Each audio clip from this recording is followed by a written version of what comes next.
For the last 2 years, Des Bryant is back in the NFL. He will join the Ravens practice squad. The Ravens passing attack has sputtered as their wide receivers rank last in the NFL in receptions and receiving yards. Jamison Hensley has more.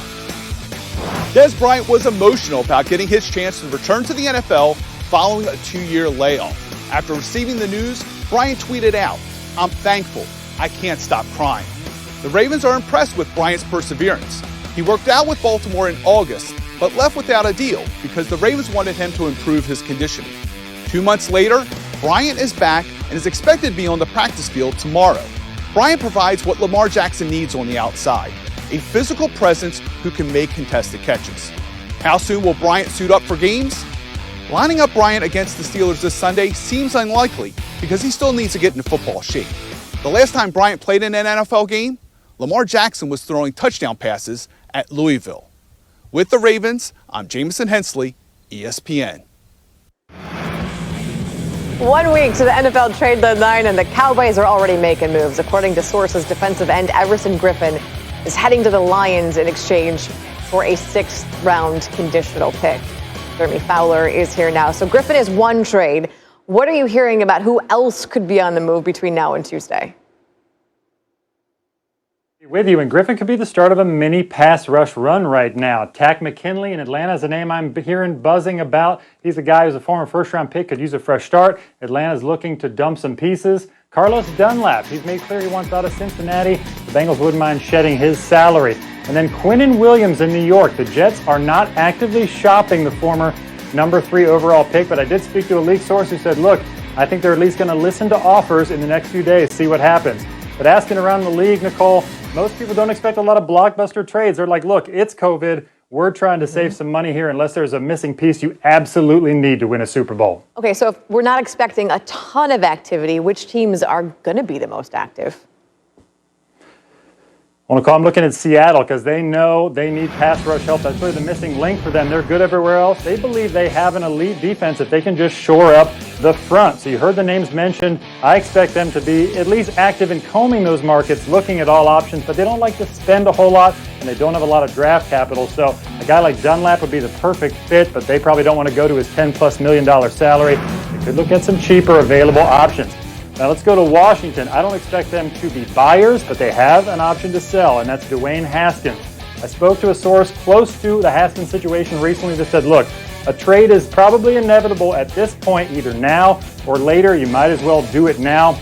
So Washington, I expect to at least entertain some offers. The question is, can they get enough capital for that? Now let's go to the Vikings. They, to me, are more trade flexible chic right now because they're not all the way in on a rebuild. They believe they can still be competitive, but they know they got to get rid of some parts and reset some things. Now, asking around the league, I don't expect, they say, Adam Thielen to be involved in a trade. But there are a couple other guys with big salaries they could get rid of. Safety Anthony Harris is a name to watch. He's on the franchise tag. They could look to move on there. Trade flexible chic. Let's turn that into a thing. Right now, the Vikings are last in the NFC North, but their remaining schedule is the 11th easiest in the NFL. Thank you.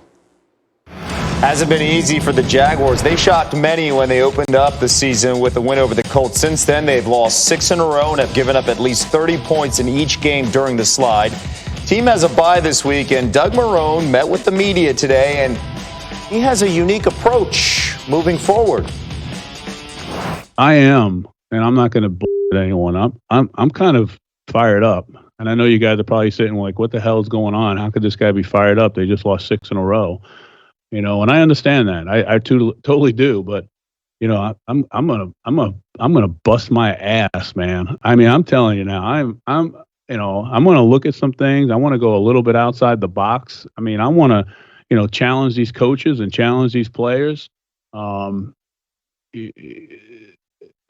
see, I am going to do whatever I can to get the best out of this team and best out of these players. I mean, so, I'm sure people are going to, mock me for that or say whatever the hell they want, but I really don't give a shit. I'm fired up. I'm going to go after it, and, however it falls, but, it's open for me. I've done, crazy shit before.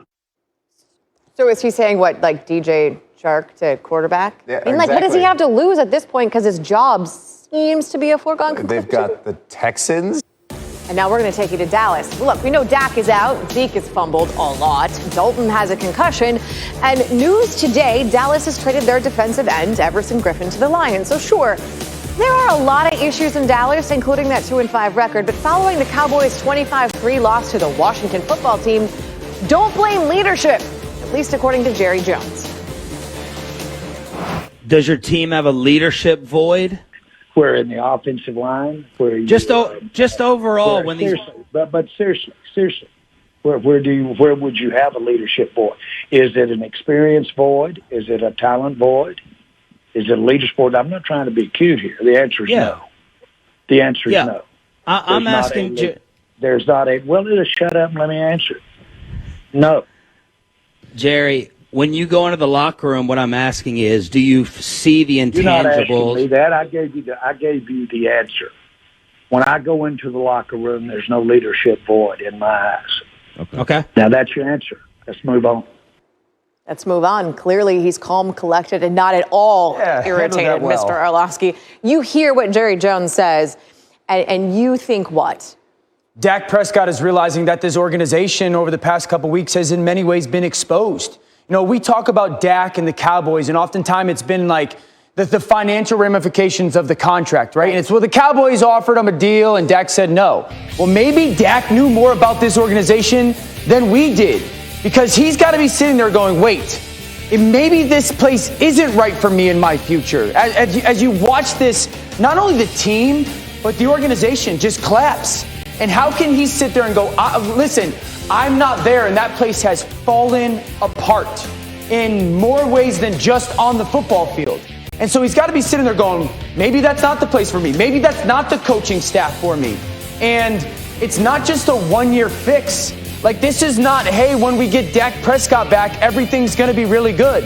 And so I think Dak is kind of taking kind of an evaluation of everything and going, you know what? Maybe I did think 5 weeks ago that I would be a Cowboy next year. But he's got every right to sit there and go, like Kirk Cousins did with the Washington football team. That place isn't right for my future. And in many ways, that organization has been exposed for way bigger issues than just the contract situation with the quarterback. They still have the benefit, though, of playing in the NFC East. And we'll see another great matchup Sunday night. No offense, but it is against your Eagles there. Oh, Kevin. God. Wow. Well, she's right. She's right, Dad. Can't argue. Meanwhile, the Rams suffocated the Bears all night Monday. Let's break it down how they did it. According to ESPN metrics using NFL Next Gen stats, the Rams had a pass rush win rate of 69%, their highest such rate in a game this season. The Rams got the Nick Foles all night, recording 4 sacks and 21 total pressures. The 21 pressures were their most in a game in the last 2 seasons. Poor Nick.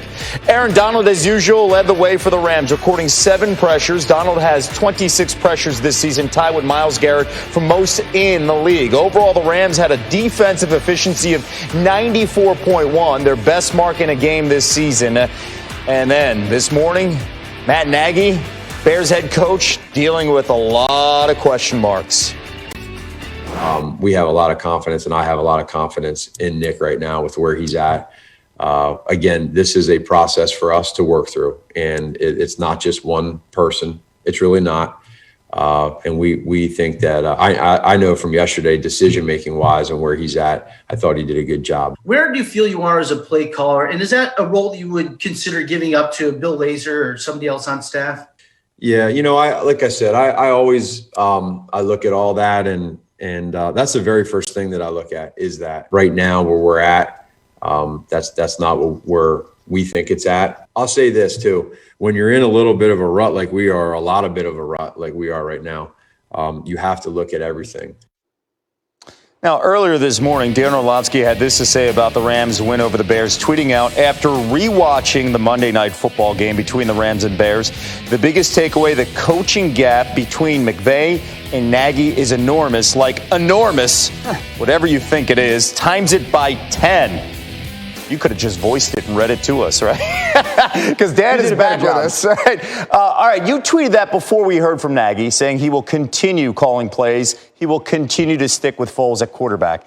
What's your reaction to the Bears not changing things up here offensively? Yeah, they have to. I mean, this is not just a rut of this year. I mean, this rut goes back to last year, Kev. I remember talking about it to you ad nauseum. Like, this is what happened last night. You watch Sean McVay with the Rams, and when it comes to the play calling, he knows exactly who they are. And so that's all they do. Like, they do a ton of pre-snap motion. They move the pocket a ton. They use tempo, because that's what they do really well. And he never asks that football team and their quarterback, Jared Goff, to drop back pass, because it's not what they do well. I mean, that is the foundational aspect of really good coaching. And Matt Nagy, when you watch that game, they don't do anything to help their players. Like, they should run tempo on offense all the time. You know this. Oh, yeah. Nick Foles does it really well. Last night, they run tempo for a couple plays, and then they just stop it for absolutely no reason. Like, that's an example of a coach not doing the things that they do really well. And then they'll go for a stretch where the Bears will play drop back football. The Bears are built a lot like the Rams, so to speak. The quarterback likes to be out of the pocket. The offensive line's not great at it. And they'll just drop back pass and go, hey, Nick, play this way. That's not what you're good at. A coach should never ask you to do the things that you're not good at, especially against a team that has Aaron Donald doing it. And so that's when you watch that game. That's the biggest takeaway. It's like, man, Sean McVay knows exactly who they are. And Matt Nagy is still struggling to figure out what the Bears are good at, how to do it a ton, and what the Bears struggle with. And that is way bigger than just Nick Foles has got to play better or Mitchell Trubisky's got to play better. That goes to the organization going, you know what? Our head coach right now isn't doing a good enough job for our players. Take advantage of your talent. We know this. Foles loves up-tempo. We'll see if that changes here as the Bears host the Saints this Sunday. Dan, always great. Still ahead, the most famous and perhaps